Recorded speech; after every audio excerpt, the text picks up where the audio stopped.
Hi, I'm Rita Banerjee. I'm founder of the 50 Million Missing campaign, which works on the genocide of Indian women.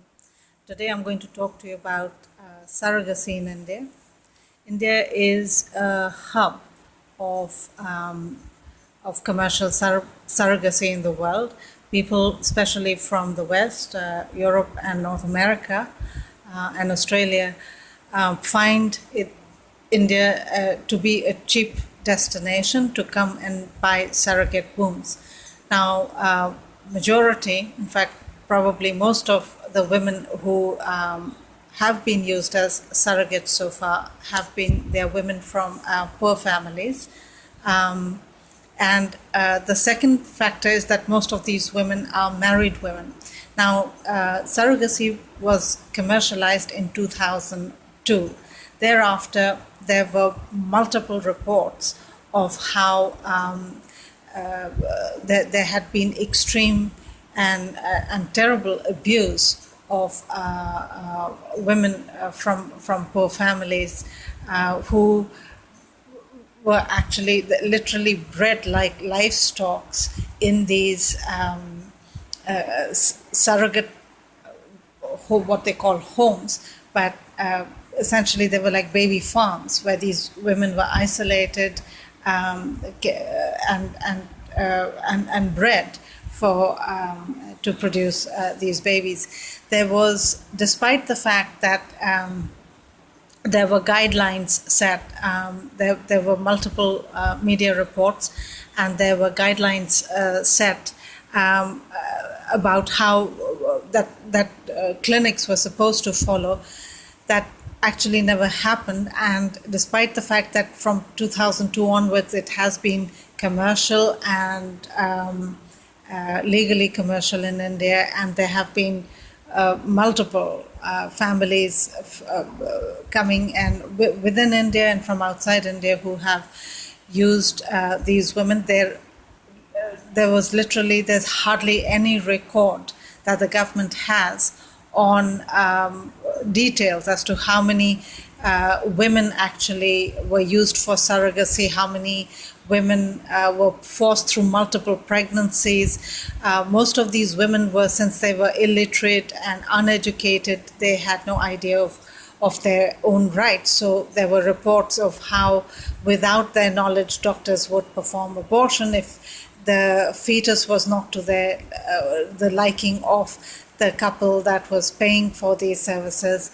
And in India especially, given that people want sons and not daughters, there were multiple incidents of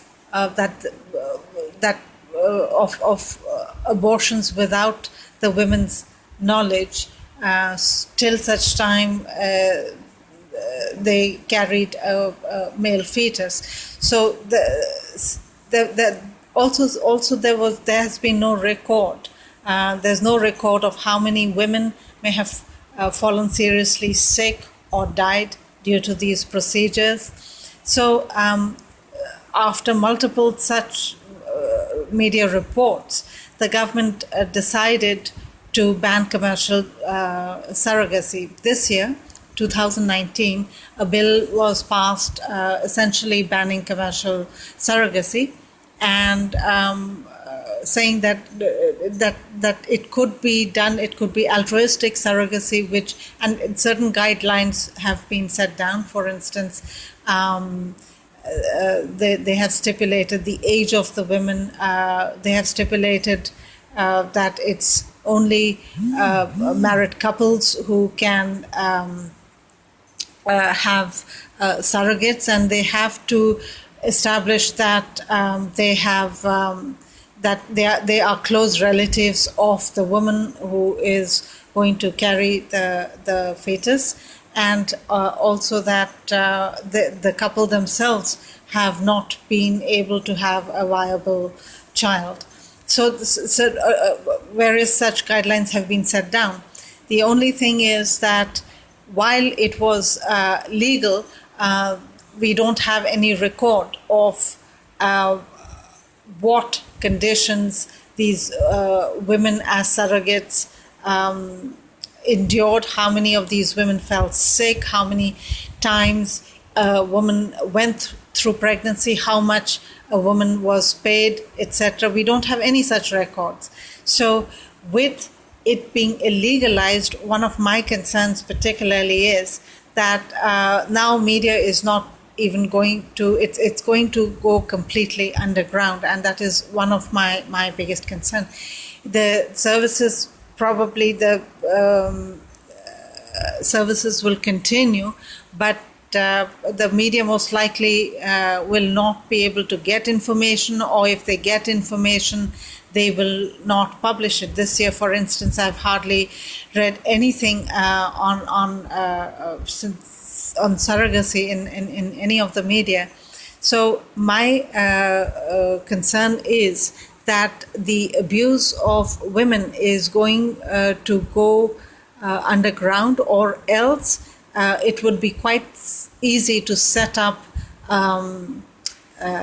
surrogate farms in neighboring countries just across the border. And in fact, I have heard that such setups are they're already coming up, for example, in Bangladesh and Nepal, where poor women would be smuggled. So now it would not just be simply reproductive or sexual abuse of women, but it would be actually it would involve trafficking. You know, the fear is always that as women are taken across the borders, that there is no, in another country we do not know what law they come under or what protection they have, and the abuse could get worse, in that they could further be pushed into the sex trafficking trade. So my concern right now is that we need two things. One, we need a law which would probably equal the law for prostitution in Sweden, where it would be legal for women, but it would be illegal for the clinics, for the doctors, and for the people buying the services. Secondly, we would need, India would need extensive international agreements with, for example, the neighboring countries, but then other countries. For instance, right now when you click on the internet, if you do the Google in India, you still see surrogacy services, and they come up right on top of the search engine for surrogates, you know. And there are some services in New York. I don't even know how. So for instance, what I was just mentioning before, that if there is fear of smuggling women, trafficking women across the border, then how far can they go? Can they, could they be trafficked as far as North America for the purpose of surrogacy? So India would need some sort of an international agreement with as many countries as possible for the protection of women. Thirdly, the issue of surrogacy, even though there has been a lot of reports saying that poor families have benefited, the fact is that if actually poor women were to financially benefit from surrogacy, what we would see is women who are single, like widows, or women who have been abandoned, as often it happens among the rural and urban poor in India. Men just pick up and leave, and the women are left with multiple children to take care of. You would think that these are the women who would go into surrogacy and get the money if there was that much money involved. But we find that these women, it's never these women who give their services to surrogacy. It is always women who are married. So where there is a choice, where a woman has the control over her own body, she's not making the single women who are widowed, women who are abandoned, who need the money, who they don't make the choice, they don't opt for surrogacy. And we have to remember that this is a country where, for example, with sex-selective abortion, there is a cultural factor where when a woman is married, her body essentially belongs to her husband and the family, the in-laws that she's married into. In terms of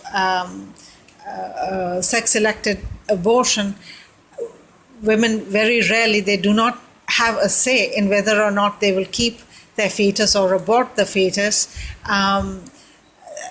And this is true not just for uneducated poor women, but even for educated women in India, where when the families and husbands don't want a daughter, they force the woman to get an abortion.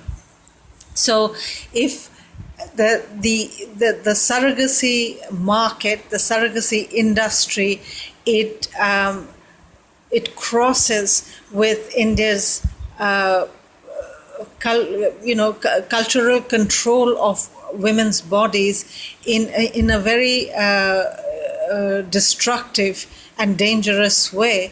And it is extremely important that we take that into consideration, that if people in the West want to, what they really want children, there are lots of children who are looking for homes for adoption.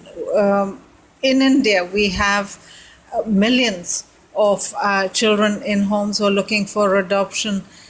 Why not adopt, Because when you create a market for surrogacy, you also create the platform for the sexual, reproductive, and physical abuse of women in India. So thank you. I hope that people will adopt. I hope that people will not support the surrogacy industry in India. Thank you.